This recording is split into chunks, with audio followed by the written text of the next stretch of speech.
Welcome to Game of Chronicles, the podcast where pixels tell stories and gamers become legends. I'm your host, Aden, and today I'll be guiding you through some of the most controversial things that have happened in the gaming industry.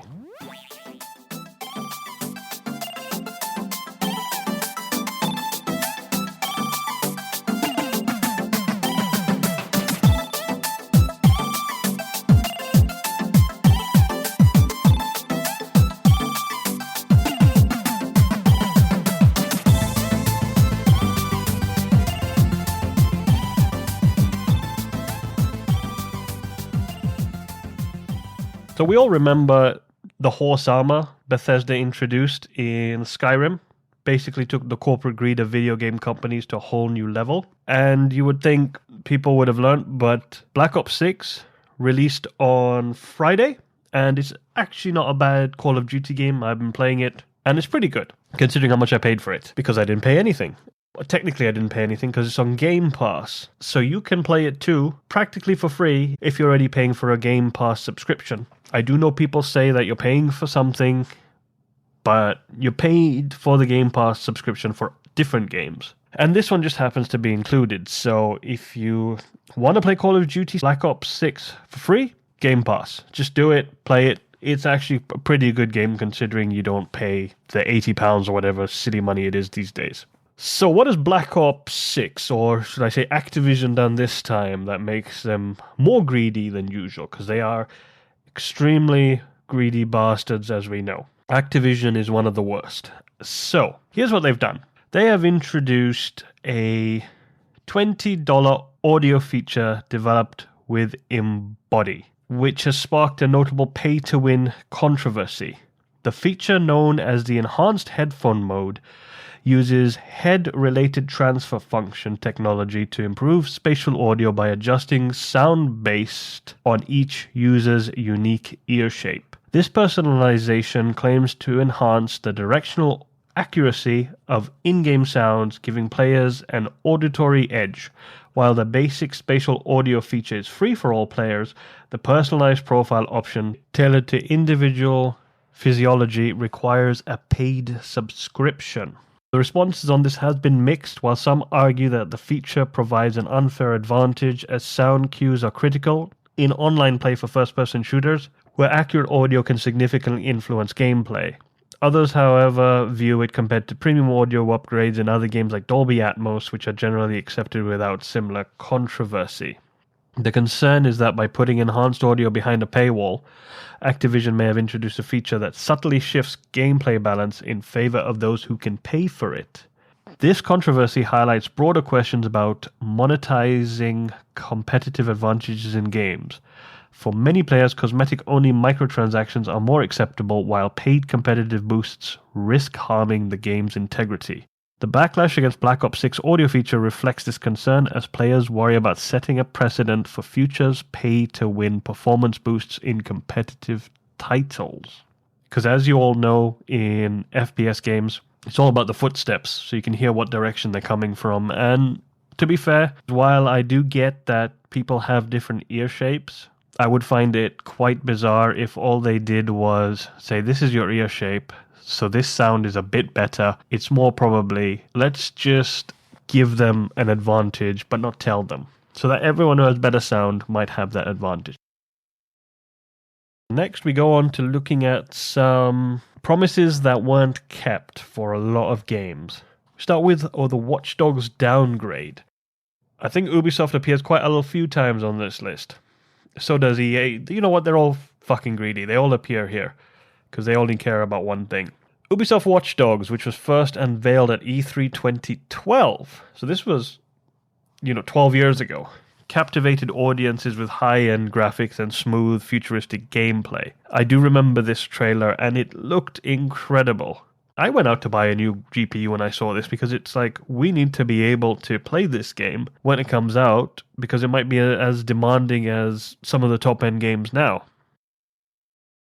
The final game released in 2014 with noticeably downgraded visuals and gameplay fidelity, which left many fans disappointed. The core of the issues was that Watch Dogs was initially shown running on an exceptionally powerful PC, which Ubisoft later admitted wasn't representative of the actual consoles that would support the game, especially the new PS4 and Xbox One platforms that were still in development at the time.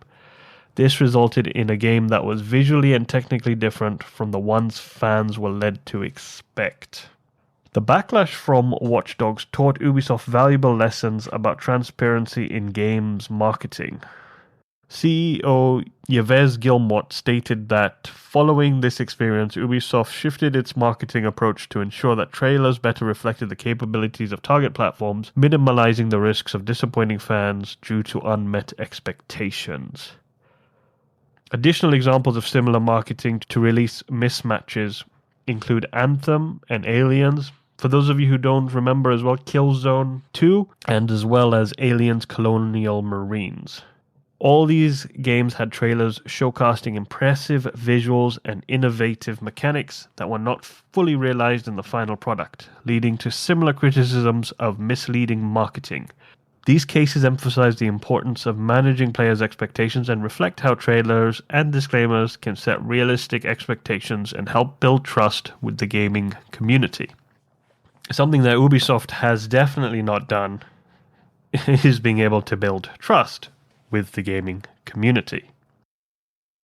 Another one that decided to break everyone's trust was No Man's Sky. Had one of the most challenging launches, probably, if not in recent, but in all gaming history. It was originally released in 2016, and the game had missed many of its advertised features like multiplayer and diverse ecosystems. You know what? We could have lived without the multiplayer, but the rest of it was unforgivable.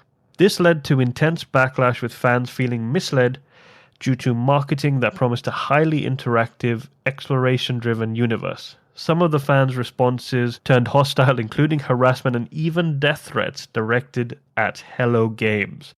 Despite all of this, the studio committed to rebuilding its reputation by releasing significant updates that eventually turned No Man's Sky into a game closer to what was initially promised.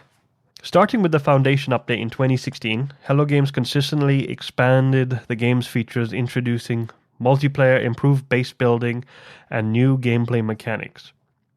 Major updates like Next, Beyond, and Origins transformed the game from its bare-bones launch state into an expansive universe with richer environments and new player interactions. As of 2024, the game includes around 30 major updates, making No Man's Sky nearly unrecognizable compared to its initial release and earning its praise as one of gaming's best redemption stories.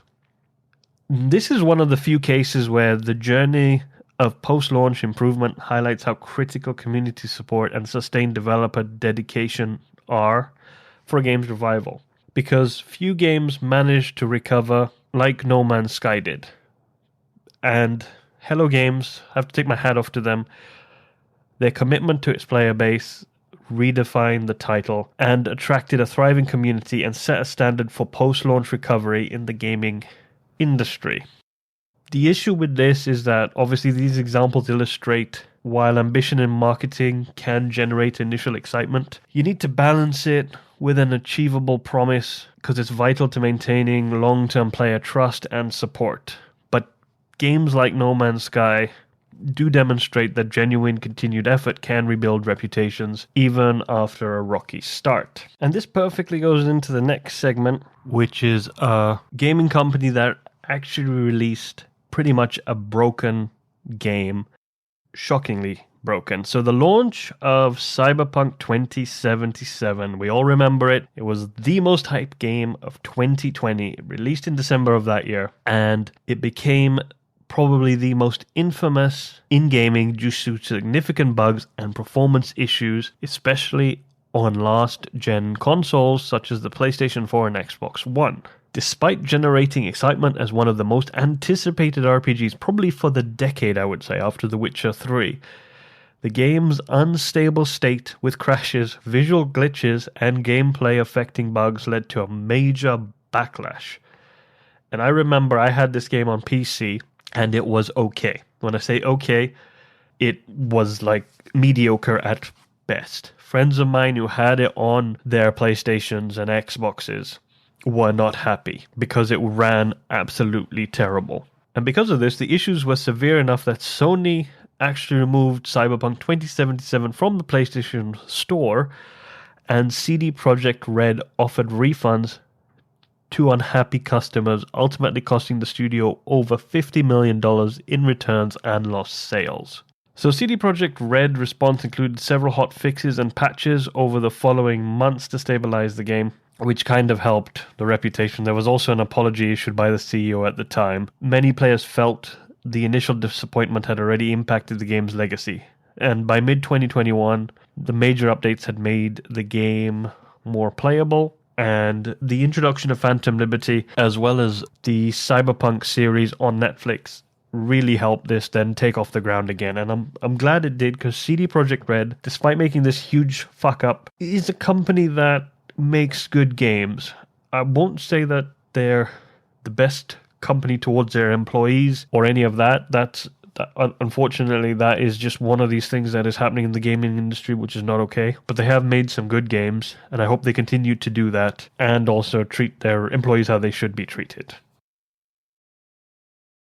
Right, moving on to Microsoft. And you're probably saying, what did Microsoft do? What didn't they do? So, if all of you remember the famous Xbox One always on DRM, they announced the Xbox One in 2013, and it came with strict DRM. For those of you who don't know what DRM is, digital rights management. These policies included a requirement for a 24-hour online check-in to verify game licenses. This meant that players who did not have consistent internet access couldn't use the console fully, and traditional practices like game borrowing or reselling were basically non-existent. The public reaction was so swift and overwhelmingly negative, with both players and the media criticizing Microsoft's perceived overreach on consumer rights. This was just a ploy for Microsoft, again, to try and get more money, because they couldn't get enough money. They're not one of the top 10 companies in the world who don't have enough money. They just need more of it, of course. But silver lining, the incident did mark a turning point for digital rights in gaming. Since then, companies have been more mindful of maintaining offline functionality and respecting physical media, even as digital and cloud gaming become more prominent. Microsoft's initial vision of an always connected gaming ecosystem, while maybe more acceptable today with cloud gaming innovations, provided it enhances the experience with clear benefits like faster load times and seamless multiplayer integration. The Xbox One controversy remains a strong example of how critical player feedback and clear messaging are when introducing major changes to gaming practices. Do not piss gamers off, okay?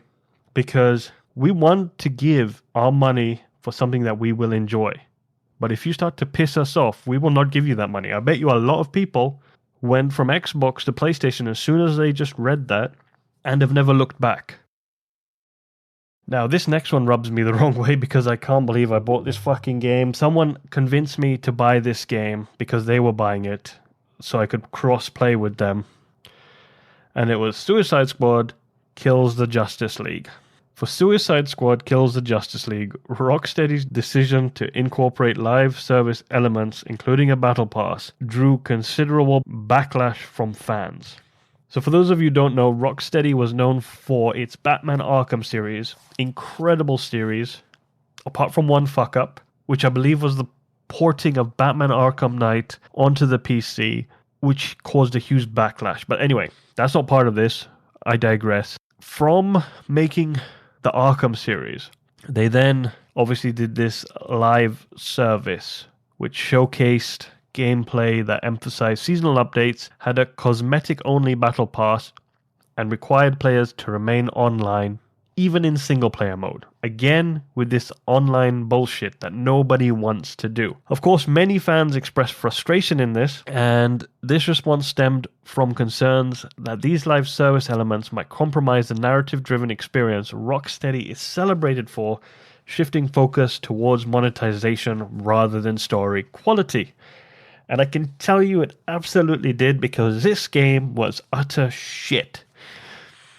The Battle Pass in Suicide Squad allowed players to earn new cosmetic items through free and premium tiers with no impact on gameplay performance.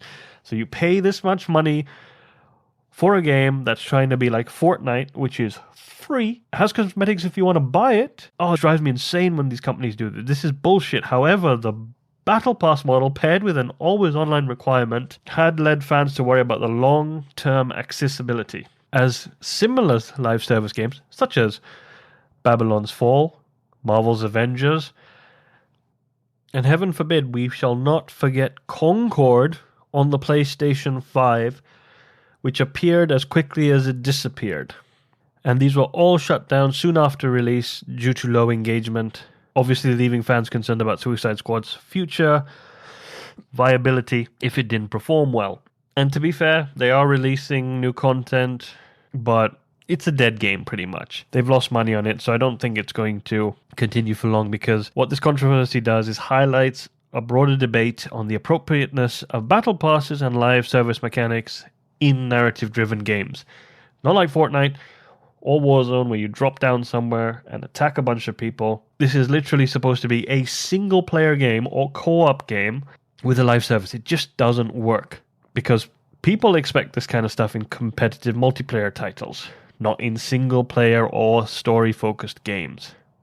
Rocksteady, however, made the huge mistake of defending the model as necessary for maintaining cross-platform production and customization. If Rocksteady doesn't sort their shit out, they are absolutely going to be screwed, because they were a great gaming company. Hopefully this isn't their last game. Hopefully the games they release next are going to be good. Let's just hope for that. So moving on again, it is Activision but this time Activision Blizzard, which is the Diablo Immortal and Diablo 4 Season 1. If all of you remember, when Blizzard announced Diablo Immortal on stage, there was a huge backlash where people were booing them on stage, which I thought was absolutely brilliant. And not only was that the backlash, it also centered on its heavy reliance on microtransactions, because how else would they make money on a free game? Especially around its legendary chests, which enabled players to unlock powerful items essential for high-level gameplay. Many players criticized these as pay-to-win due to the low odds of obtaining top-tier items without significant spending.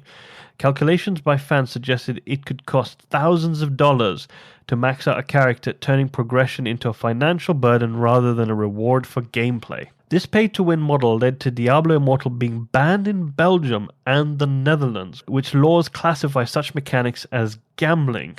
Of course, Blizzard tried to defend these choices, arguing that paid items are optional, but fans felt these claims overlooked how core progression could be strongly impacted by paid options. At least some countries have sense to ban this shit. While as in Diablo 4's first season, which made me really mad because I enjoyed Diablo 4 when it came out, the Season of the Malignant, they introduced a major patch that changed gameplay dynamics significantly. It was a good game. You released a good game, people enjoy the game, and then you absolutely fucked it up. This is the opposite of what everyone else is doing. You actually released a decent game. Patch 1.1.0 included widespread class nerfs, longer cooldown for popular abilities, and adjustments that just increased the difficulty of endgame activities, such as nightmare dungeons. Many fans found that these changes were frustrating and reduced the power of survivability of their builds. So where I played as the rogue, and I was enjoying the rogue, this absolutely fucked my class up. The response was so intense, again, like I said, don't fuck with gamers, that players began review bombing the game on Metacritics, where its score dropped drastically in response to this perceived fun-dampening adjustments. The development team did acknowledge the backlash and held a live stream to discuss players' concerns. Associate Game Director Joe Pipiora and Game Director Joe Shelley explained that the intent was to prevent overpowered builds from dominating gameplay, but they admitted that reducing player power was ultimately detrimental to the player experience. To address these concerns, Blizzard released hotfixes to retune certain aspects of the game, promising that future patches would avoid similar missteps. I don't understand why, because if you've ever played Diablo, you can go to a place where it's player versus player, but it's mostly player versus environment, and you can play it single player. It's fine to play it single player if you want to. It is a good game that you can play single player, or you can join someone. It doesn't matter. I don't know if they've recovered yet, but I haven't played it since Season 2. And a lot of people haven't picked it up that I know since then either. So I don't know if they've picked up again. I can't really comment from there. I played Season 1 and 2, and then I was just like, I gave up because it's just, it's not as enjoyable as it was when it first came out.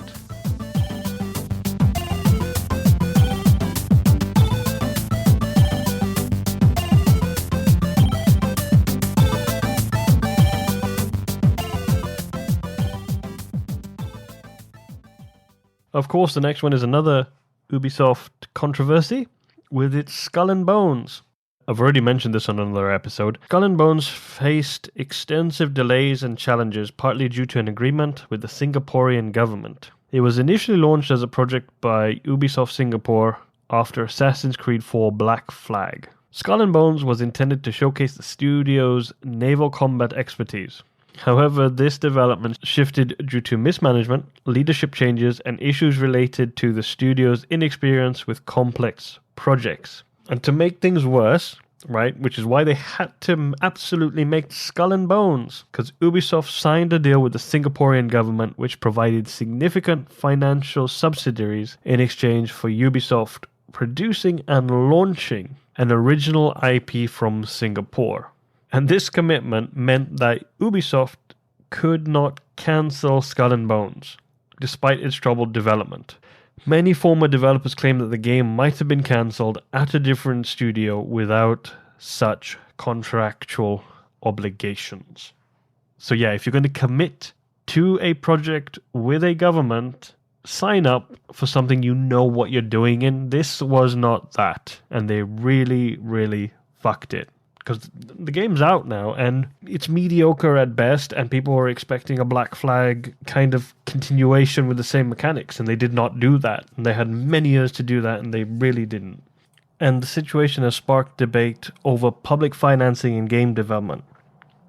On one hand, government support provides resources to ambitious projects, but it may also impose obligations that can stifle creative flexibility. This has led some to argue that regular progress reports and performance reviews should accompany public funding, especially for delayed projects, to ensure transparency and accountability. In Ubisoft's case, the commitment has turned Skull and Bones into a must-release title regardless of the development difficulties and quality. It's not always just about the software and the games, it's about the gaming consoles themselves. Very famously, Xbox 360's Red Ring of Death, codenamed RROD. This was marked by 3 red lights on the console's power ring and became one of the biggest hardware failures in gaming history. Reports of the Red Ring of Death began surfacing soon after the console's 2005 release, with many users experiencing frequent overheating that led to complete system failure. At its peak, up to 54% of early Xbox 360 consoles were estimated to be affected. In this case, Microsoft did the right thing, and they responded by allocating a staggering $1.15 billion to cover an extended 3-year warranty, which included free repairs and even console replacements. The company also absorbed the cost of shipping and repair logistics, making it clear that they were committed to addressing the problem in scale. So this was good because even former executive at Xbox, Peter Moore, said that the decision to address this was crucial to maintaining customer trust and potentially saving the Xbox brand itself. And at this time, it showed Microsoft's strong commitment to consumer satisfaction. And you could argue that it actually played a role in helping Xbox retain a loyal user base, despite the issue, because, if your console bricked, you could send it to Microsoft and they just send you a new one or repair it. And I did know a few people who went through this. It did take a long time, that was the only problem, but they did get a new console. And this is why it's important to treat your consumers right, because it shows that there was trust here, and people who possibly didn't care about that Xbox One DRM problem stayed with Xbox because of this. What this event did show was that the risk associated with rushing hardware releases for profit could have been mitigated if additional testing had been done. For companies in the highly competitive console market, it emphasizes the importance of rigorous quality control to prevent costly repairs and its reputation from being damaged in the long term. And speaking of consoles going up shit's creek, some of you might not have heard of this, some of you might have suffered it, is the PlayStation 5 thermopaste creep. So the PlayStation 5 uses liquid metal for CPU cooling as a high-performance alternative to thermal paste. It has raised durability concerns due to a phenomenon known as thermopaste creep. This issue can occur if the liquid metal leaks or shifts over time, and is especially prevalent in consoles that are placed vertically. Some repair technicians have noticed that this shift could increase the risk of overheating or motherboard damage in affected consoles. One of the reasons I don't use metal thermopaste is because, I'll be honest, I'm just too scared to use it. It is probably the best solution to dissipating heat, but if something goes wrong and it leaks into one of the wrong places, it's going to short circuit my motherboard and then everything's fucked. I'd rather just use normal thermopaste and just clean it off every year or something and reseat the cooling unit. This problem is not too widespread though, and the potential solution is just to keep your PlayStation in a horizontal position. Easier said than done because the PlayStation is unbelievably big. It is huge. It is monstrous. It is just... The new consoles, both the Xbox and the PlayStation, are just huge. They're the size of PCs. So to keep it horizontal, you have to have a lot of space. So for those of you who are in game development, you know that Unity was one of the best game engines you could use. And their price model was pretty good as well. Until their controversial fee per install model was introduced in September 2023, which of course quickly faced backlash from developers due to concerns over financial viability and sustainability, especially for indie and free-to-play titles. The policy stipulated that developers would be charged a fee for each game install after certain revenue and install thresholds were met, which sparked worry, especially among indie studios, which fears that its costs could spiral if their games, especially those offered on subscription services or given away for free, reached high install numbers. Many indie developers voiced that the model unfairly penalized successful games and risks creating unmanageable financial burdens if a game gained popularity unexpectedly. Some developers also expressed concerns about potential abuses such as malicious repeated installs, artificially inflating fees. In response to the backlash, Unity clarified that charity bundles would be exempt from fees and that fraud detection practices would be employed to limit fee manipulation. Although these assurances did little to calm developers. Of course they didn't, because I said this on the last one, luckily there are a lot of other ones that people can use, because I mentioned this in the news when Unity were trying to come back from this. They've basically fucked off so many people that they're now crawling back on their hands and knees. And of course, this fallout saw several developers pledging to switch engines entirely, considering alternatives like Unreal Engine, especially as Epic Games offered grants and supports to ease transitions. One thing I have to say is that Epic Games did quite a good job at looking after developers for some time. I don't know if they still do it, but for a time when they were trying to beat Steam, they actually did look after developers quite well. So hats off to them for that. Of course, we can't keep Activision off the list. They're still on it, where Overwatch replaces Overwatch.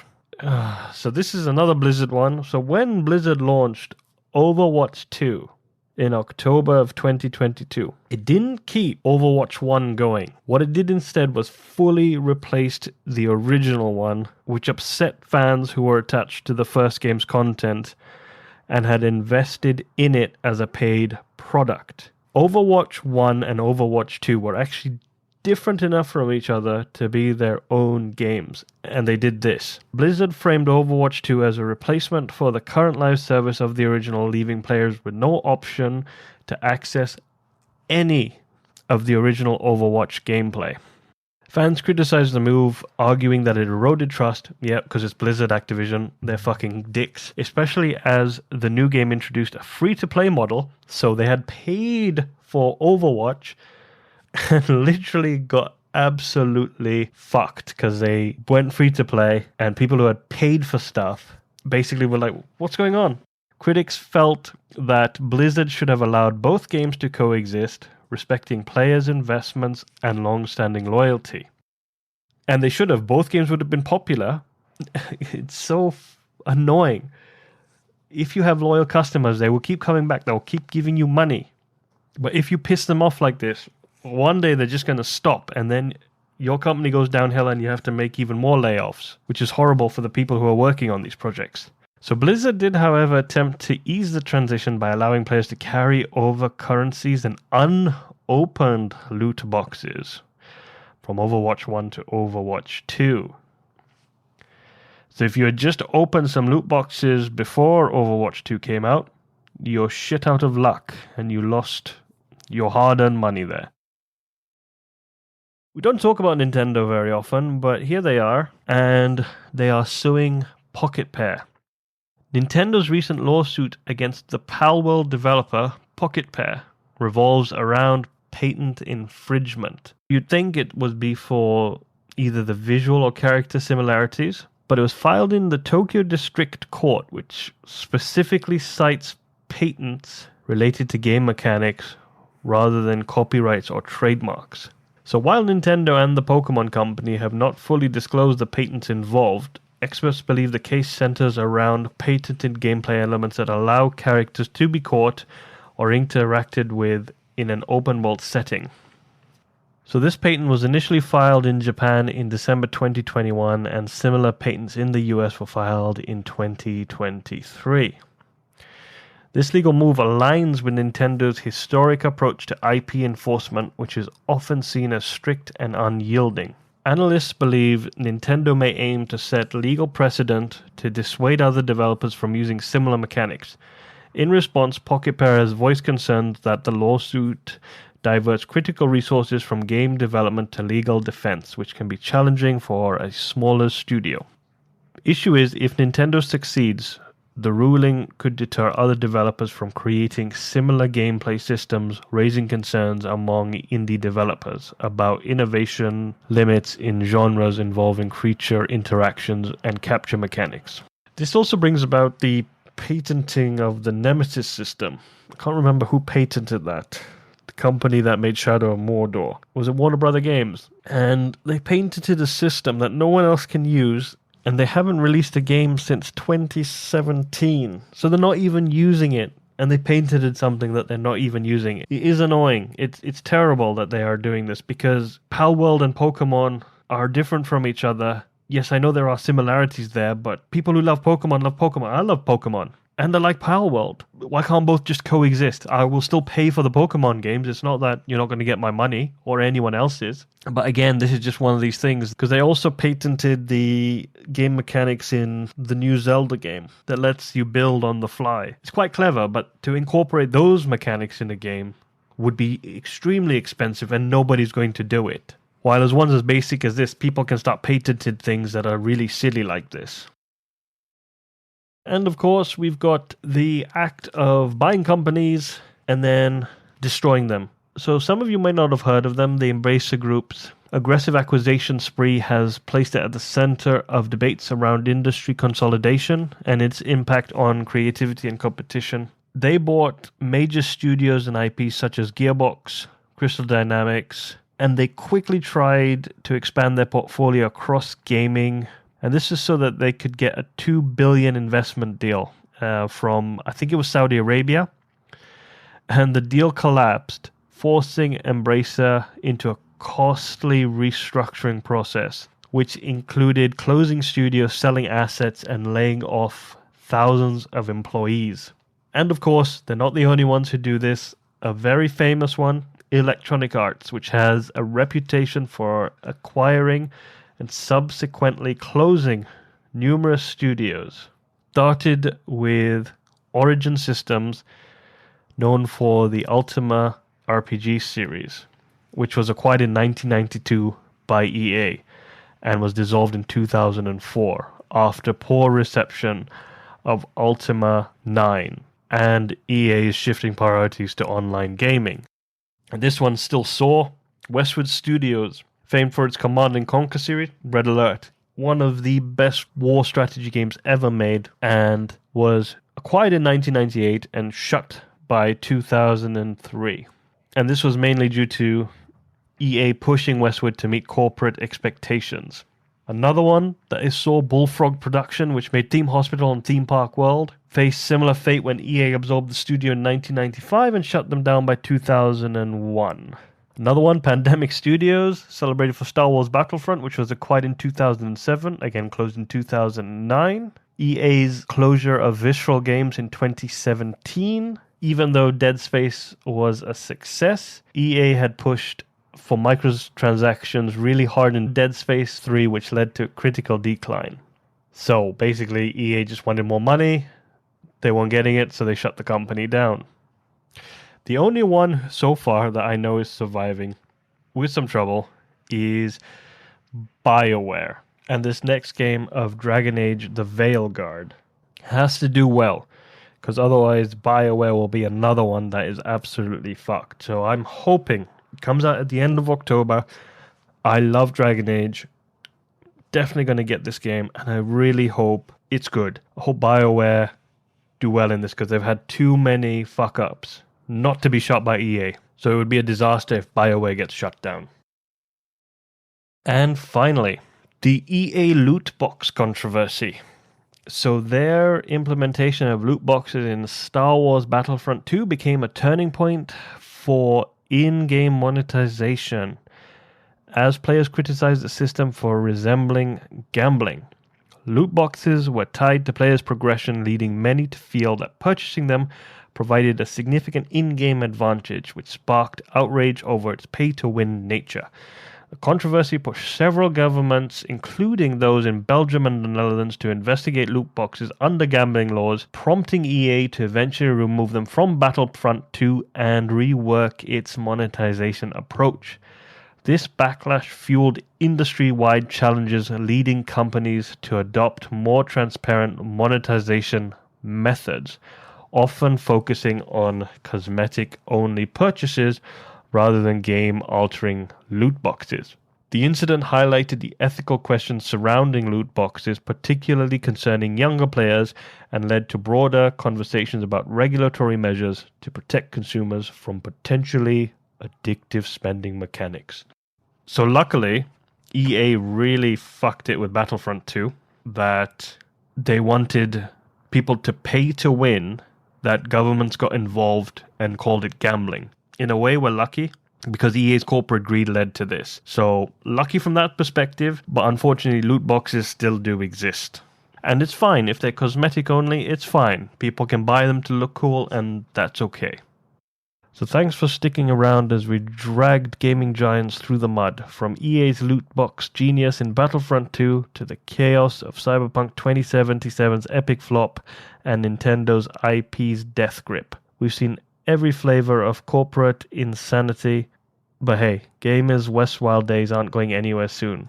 As long as there are gamers with wallets and companies with big ideas, we'll be here to call out the bullshit and cheer for the wins. As always, if you've enjoyed today's show and want to hear more, about the weird, wonderful, and downright strange games out there, make sure to subscribe, leave a review, and, please hit us up on social media. I'll put links in the description below, and subscribe on the podcast. We're on many platforms. I'd love to hear what games you're playing or avoiding these days. So I'll catch you up in the next episode and see what fresh chaos awaits.